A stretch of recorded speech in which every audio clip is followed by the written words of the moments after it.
Nada. No vas a encontrar nada. Porque un paciente que tiene eso se llama crisis epiléptica sintomática. Es un paciente que tiene un tema infeccioso, metabólico, que está causando que su cuerpo reaccione con esa crisis. A ese paciente tú le compensas la etiología viral, o sea, le das antivirales, le curas esa faringe, ¿no? Le mejoras todo lo sintomático y ese paciente no hace crisis nunca más. Es más, ese paciente no necesita tomar fármacos antiepilépticos, ¿no? Cuando un paciente tiene una comorbilidad viral o una comorbilidad se me ocurre hidroelectrolítica, ¿no? Un trastorno de sodio, de potasio. A ese paciente se le corrige el medio interno y se acabó la crisis. No es epilepsia, el eje es normal. Es más, ni siquiera le pedimos eje. Uh -huh, uh -huh. Se corrige el síntoma, lo sintomático, y se observa, ¿no? Si ha sido una sola crisis en la vida, ese paciente no necesita monitoreo con eje ni tampoco fármaco antiepiléptico. Una sola crisis no se trata. A ver, ¿qué es esto de acá? Uy, ¿cómo? Uy, Dios mío. A ver, me distraje. Un ratito, por favor, vamos a atender acá al streaming. Acá me pusieron un caso clínico. A ver, 20 meses es llevado a consulta por un episodio de crisis convulsivas con antecedentes de desarrollo psicomotor con habilidades motoras. Entonces, quiere decir con un retraso del desarrollo psicomotor, ¿no? Si tenía 20 meses y sus habilidades eran de 12, es un retraso. En la evaluación se observa que las crisis son breves y se acompaña, está muy, ahí mejor, y se acompañan de una leve asimetría facial. Pero mira qué buena visión, ¿no? Para un paciente de 20 meses le observaron brevemente su asimetría facial. ¿Qué más se fue? No, no vamos a terminar acá, Dios mío. Por favor, no pongan casos clínicos en las preguntas, chicos. Son preguntas puntuales, ¿ya? En la evaluación se observa, ay no me dejan leer.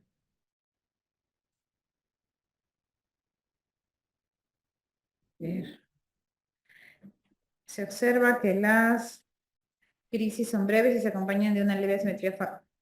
Arturo Núñez, por favor, ¿puedes dejar de escribir para poder leer? Si no, no me permites leer la pregunta anterior. Y sigue escribiendo. Se observa que en la evaluación se observa que las convulsiones son breves y se acompañan de una leve... No puedo. Bueno, jóvenes, si siguen escribiendo no voy a poder leer, no voy a poder responder las preguntas de sus compañeros. Yo no estoy escribiendo. Ya, entonces voy a leer de atrás para adelante, ¿ya? Muy bien, Arturo. Entonces, por respeto a Arturo, no escriban, chicos. Vamos a suspender un ratito para poder responder el caso, ¿ya? Un electroencefalograma revela descargas epileptiformes generalizadas que se asocian con episodios de actividad eléctrica lenta y irregular. ¿Qué síndrome es más compatible con los hallazgos clínicos? ¿Síndrome de West o síndrome de Lennox? Síndrome de West porque es una disarritmia por la edad, ¿no? Síndrome de Lennox no se presenta en 20 meses de edad. Por ahí nada más. Ya. Además, recuerden la triada de West, ¿no? Hemos dicho espasmos, hemos dicho retardo del desarrollo psicomotor y hemos dicho disarritmia. Entonces, esa pregunta se ha desarrollado en clase. ¿Cómo diferencio estado epiléptico con crisis febril compleja? Más aún si me ponen fiebre, sabiendo que en crisis febril compleja también hay duración de más de 15 minutos por definición. El estado epiléptico ya no tiene la duración de más de 30 minutos. Eso era una definición teórica, ¿no? Usamos la definición práctica, que decimos que a partir de los 5 minutos, si es que hay crisis continua sin recuperación de conciencia entre ellas, ya estamos frente a un estado epiléptico, y si esto se prolonga hacia los 10 minutos, que es el tiempo 2 de la definición de estado epiléptico, se confirma. Si hasta el tiempo 2 ese paciente no ha cedido sus crisis, ya es casi seguro que ese paciente va a tener efectos adversos. Epilepsia y gestación. ¿Está indicado la carbamazepina como antiepiléptico? Es que no hay antiepilépticos en gestación. O sea, esa paciente con epilepsia no busca necesariamente un embarazo, ¿no? A veces sí, a veces no, pero no necesariamente. No es que cuál es el mejor fármaco. No hay un mejor fármaco porque la mayoría son teratogénicos. Y la idea, o la idea de ese cuadro que se ha colocado en las preguntas es que se comprenda que no se debe cambiar de dosis, no se debe cambiar de fármaco. No hay uno mejor, entre comillas. Trombosis y embolia. Uy, esto es de la primera clase de la fase 1, por favor. Embolia o cardioembólico hace referencia a un tipo de infarto cerebral que es más grande, que tiene antecedentes cardíacos, ¿no? Fibrilación auricular, valvulopatías, mixomas, eso, más los factores de riesgo modificables que ustedes ya saben. Y trombosis o aterotrombótico hace referencia a las plaquitas, ¿no? Son infartos más pequeños que son menos aparatosos, son menos súbitos. Los que son un poco más catastróficos son los cardioembólicos. Si el trombo es cuando está estático y el émbolo es cuando el trombo está así. Bueno, eso de ahí no lo voy a responder porque ya se sobreentiende, ¿no? No vamos a explicar la diferencia entre trombo y émbolo. ¿Cómo de diferencia? Ah, no, esto ya lo contestamos. ¿Cuál es la diferencia? Eso también lo contestamos. ¿Cómo diferenciar los síndromes de arteria cerebral anterior? Bueno, tenemos que leer lo que ya hemos dicho, ¿no? ¿Cómo diferenciar? No hay criterios que nos ayuden a diferenciar, solo hay que estudiar cuáles son los de circulación anterior, media y posterior, ¿no? En los tres casos siempre es muy relevante la arteria cerebral media, ¿no? Un repaso chiquitito porque Bulmer y Arena tenemos que leerlos y estudiarlos. No hay una, digamos, una clave para yo hacer una diferencia. Son completamente diferentes. Síndrome motor, síndrome sensitivo, síndrome de funciones mentales superiores, heminegligencia sensorial, alteración visual y alexia con agrafio. Todo lo que he mencionado es de ACE. Doctora, ¿por qué no sería la respuesta ácido valproico? No sé de qué me estás hablando. En el Empire dieron clave diazepam. ¿De cuál pregunta me estás hablando? Acá está la pregunta. Con convulsiones tónico-clónicas con eje normal y TAC normal. 9 episodios de convulsiones. Se toma de nuevo el eje, el cual es normal. Aquí, esta pregunta no la hemos desarrollado nosotros. Pregunta con convulsión, paciente con convulsiones. Eje normal y TAC normal. Presenta nuevo episodio de convulsiones. Con un eje, otra vez normal. ¿Qué fármaco le indicaría? Respuesta correcta, diazepam. No, en realidad es una pregunta, parece que está un poquito falta de contexto, ¿no? Lo que yo puedo comentar, Alison, es que un paciente tenga un electroencefalograma normal no significa que ese paciente es normal. O sea, yo puedo tener un paciente con epilepsia y le hago un eje y sale normal, si es posible. Eso no significa que el médico hizo mal diagnóstico. Le hago una tomografía y sale normal. También es posible. Recordemos, por favor, que el electroencefalograma tiene una sensibilidad del 50%.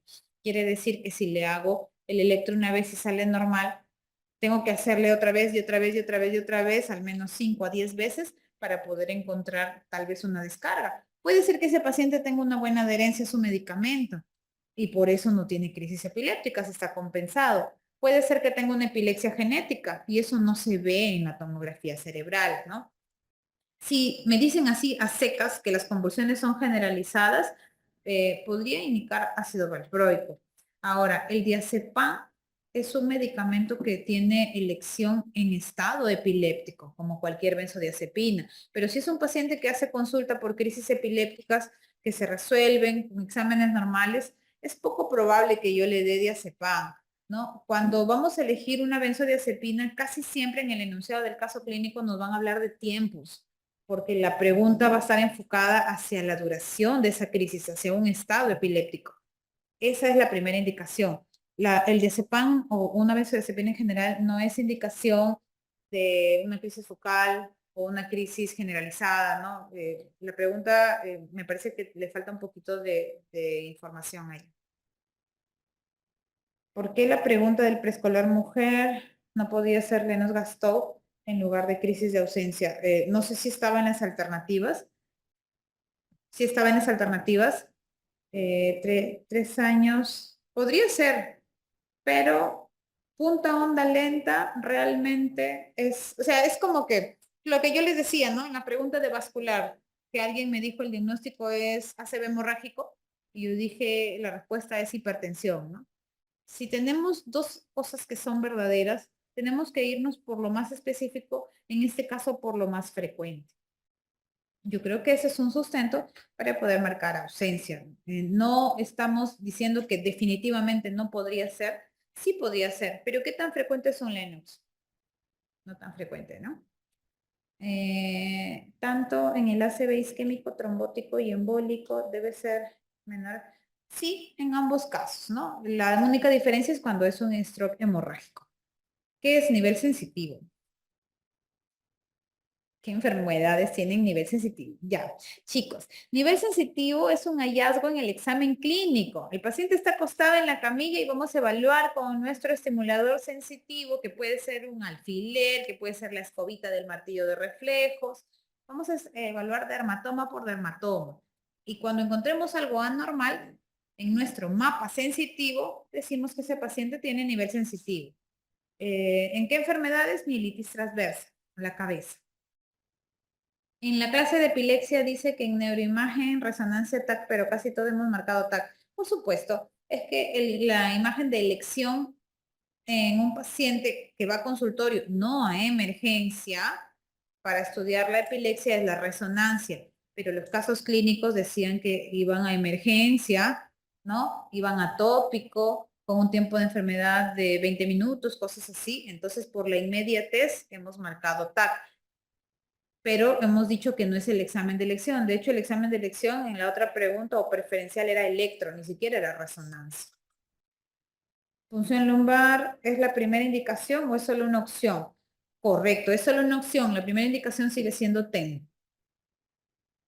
P objetivo en caso de 140-90, menor a 140-90, presión arterial objetivo, ya en hemorragia cerebral. Puede ser un WES como diagnóstico, si el caso dice 3 años. Nuevamente lo mismo. Puede ser Wesley, nos gastó, puede ser todas las encefalopatías epilépticas que ustedes puedan conocer. Chicos, pues si nos gastó no es lo único que existe. Tenemos un abanico de posibilidades, pero si me ponen el abanico de las posibilidades menos frecuentes y me ponen ausencia, ¿cuál marcarán? ¿Qué tipo de TEN en paciente con pérdida de conciencia con antecedente de crisis epiléptica? En un paciente en todos los pacientes, la imagen de elección está en cerebral sin contraste, por la inmediatez. ¿Cuándo decido ponerle contraste? Cuando, por ejemplo, es un paciente con VIH, en el cual yo sospecho de una infección como, no sé, tal vez un toxoplasma o un proceso neoproliferativo, ¿no? Pero casi siempre se hace sin contraste y cuando vemos los hallazgos y de repente hay algo que no está claro, recién pasamos al contraste, ¿ya? Pocas veces el contraste es la elección. ¿Puede repetir qué antiepilépticas dan? Ya, creo que la pregunta hace referencia a cuál es el fármaco y de elección. Dijimos que nos quedamos con carbamazepina, ¿no? Luego fenitoína. Anticoagulación en un día se da en el primer día, después del primer día, a partir del primer día, a partir, o sea, al día siguiente, ¿no? Fenitoína y carba. Ahí le respondieron. Tratamiento inmediato, por ejemplo, en una ambulancia. Uy, acá esa pregunta es muy general, Gabriela. Un paciente con stroke va a depender primero si es un stroke, ¿no? No le puedes dar tratamiento a un paciente con stroke. Tienes que llevarlo al centro de hospital para que le hagan una tomografía, porque imagínate que te animas a darle aspirina y era un sangrado. El paciente se muere. Entonces, no. No existe tratamiento inmediato en ambulancia al paciente con stroke. El tratamiento inmediato es llevarlo al hospital. En la pregunta de chica de 20 años, no entendí muy bien. ¿Puede repetir porque la PPT marcada? La PPT marcada. Creo que hace referencia a los automatismos, ¿no? Los automatismos que son movimientos que no tienen un objetivo específico, son parte del diagnóstico de las crisis anteriormente llamadas parciales complejas. Principal diferencia entre crisis de ausencia y crisis parcial simple. La crisis de ausencia es una crisis en la cual no hay componente motor y hay compromiso de conciencia. La crisis parcial simple terminología antigua, terminología actual, crisis de inicio focal sin compromiso de conciencia, su nombre lo dice. Tiene componente motor, es focal y no tiene compromiso de conciencia. Son completamente diferentes. En casos de stroke isquémico con TAC normal, lo ideal no sería hacer la resonancia magnética. ¿Podría hablarnos acerca de la secuencia flare y difusión? Creo que antes de iniciar alteplasia no deberíamos tener un examen imagenológico. No, te equivocas, Cristian. El uso de... No, pero chicos, todos nos podemos equivocar. Miren, es muy buena la pregunta de Cristian. ¿Podría hablarnos acerca? Correcto. La secuencia FLAIR, en realidad, difusión, lo que se usa es difusión y mapa ADC. Estos exámenes o estos protocolos que son parte de un tipo especial de resonancia se pueden usar para hacer trombolisis también, pero en ventana extendida. ¿Qué significa ventana extendida? Lo que hemos hablado nosotros es lo habitual, lo común, lo que tiene cualquier hospital, menor a 4.5 horas con tomografía. Y es la elección.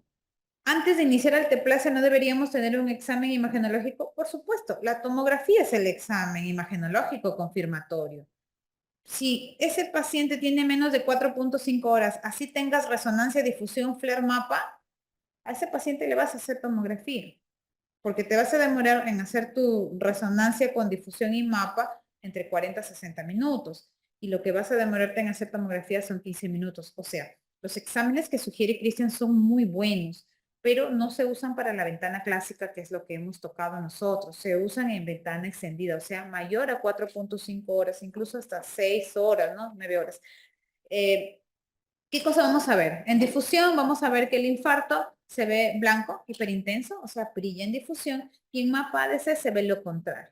Cuando existe eso, se llama mismatch difusión, claro, mismatch difusión mapa ADC, y eso sí es tributario de una trombolisis también, o quizá candidatos más allá para trombectomía, ¿no? Es un manejo más avanzado, pero no es lo inmediato, no es de elección. Es muy buena la pregunta de Cristian, pero no es ideal hacerle resonancia antes de trombolisis. No es ideal. Dime.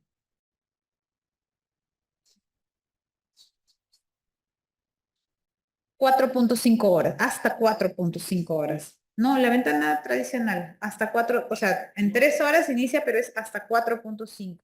La extendida es 6, 9 horas. Claro, la antigua, sí, pero es hasta 4 puntos. O sea, si tu paciente llega con 4 horas, está en ventana.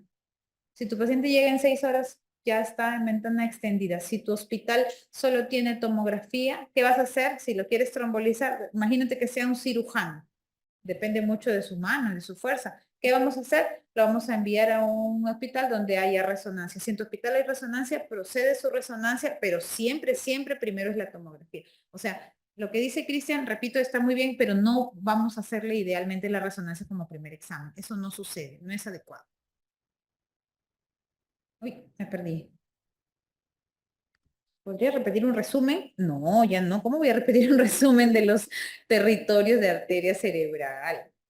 Podría detallar lo nuevo. Ya, eso sí puedo hacer. Lo nuevo sobre el concepto de tía, que no es tan nuevo, Diana, es a partir del 2020, que es definición de lesión, de isquemia sin lesionar el tejido, ¿no? Ya no habla de tiempo, sino de conceptos tisulares. En una crisis febril, en la crisis está indicado dar benzodiazepinas. En cualquier crisis que queremos calmar, sí, las benzodiazepinas son de primera elección. En emergencia, en consulta externa no es la benzodiazepina de primera elección, ¿ya? Síndrome de arteria cerebral. No, Jimmy Rosa. Los síndromes de arteria cerebral anterior, media y posterior son parte de nuestras clases teóricas, ¿ya? Hay que revisar eso. Recuerden que estamos en la fase 2 en la cual les vamos a dar la información puntual, las ayudas para resolver nuestras preguntas. ¿Puede explicar sobre el meningismo? Paola, eso lo hemos explicado. Síntomas meningios, ¿no? Que no necesariamente van a tener fiebre. En un stroke, si ponen tomo con contraste o sin contraste. ¿Se elige sin contraste? Perfecto. Marco Antonio, en un stroke se elige sin contraste, ¿no? ¿En cuánto tiempo se pueden antiagregar posterior a la trombólisis? Al menos después de 14 días. ¿En qué caso se presenta el signo del ribete insular en afectación de qué arteria? Cuando hablamos de ribete insular hacemos referencia al lóbulo de la ínsula, ¿no? que generalmente es la arteria cerebral media.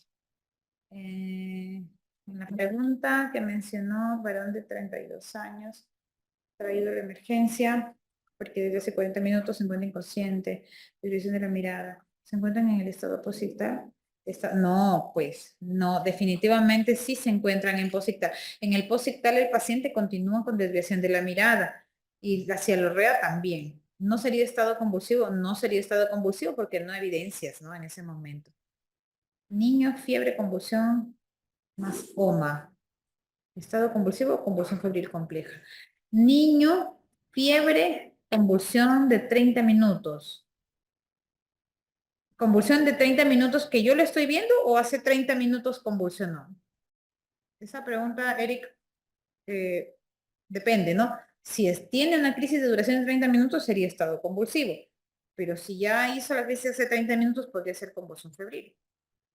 La dosis de alteplase, uy, esta revisión también, 0.9 miligramos por kilo, dosis máxima 90 miligramos por kilo. Con esto ya vamos a terminar, voy a responder hasta Mabel Malca nada más, porque ya nos hemos pasado el tiempo. Varón de 58 años, pero sin antecedentes, porque la respuesta es eje. ¿Por qué?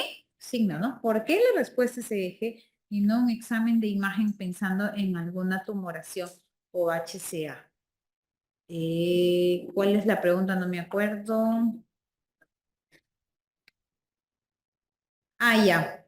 Es un paciente varón de 58 años que tiene la primera crisis, ¿no? Sin antecedentes en su vida. ¿Por qué la respuesta es un eje y no un examen? Porque no es un examen, porque la pregunta decía cuál es el examen preferencial, ¿no? No decía cuál es el examen de inmediato. Si fuera inmediato, sí es una imagen. Valor, la HCA no da crisis epiléptica, ¿no? Valor de P objetivo, pero en las otras preguntas se menciona. Ah, ya, en esta pregunta, Israel, todos los signos estaban al revés, ¿no? Decían mayor, mayor, mayor, mayor, pero dejamos claro que es menor a 185, 110, ¿no? Eso podemos pasarlo como un tema de tipeo. Retinopatía grado 3, no me acuerdo esta pregunta. Respecto a su PA y cuadro, está bien reducirle 25, no sé de qué pregunta me está hablando, no recuerdo una retinopatía grado 3. Tratamiento en estado benzodiazepinas o fenitoína. Primero benzodiazepinas y luego fenitoína. Y en casos de epilepsia, en la fase 1, nos mencionó que el examen ideal sería la resonancia magnética. ¿Qué haríamos si nos colocan TAC versus resonancia? Epilepsia en la fase 1. ¿Cuál es la fase 1 de epilepsia? Eso no recuerdo haber dicho. Ah, en la fase 1 de nosotros. Ah, ya, perdón. No comprendí. En epilepsia mencionó que el examen es de resonancia. Correcto. ¿Qué haríamos si nos colocan TAC versus resonancia? Resonancia. Estamos diciendo que el examen debe ser resonancia. Y Arturo Núñez, no te preocupes. Yo sé que tú no estabas escribiendo. Muchas gracias.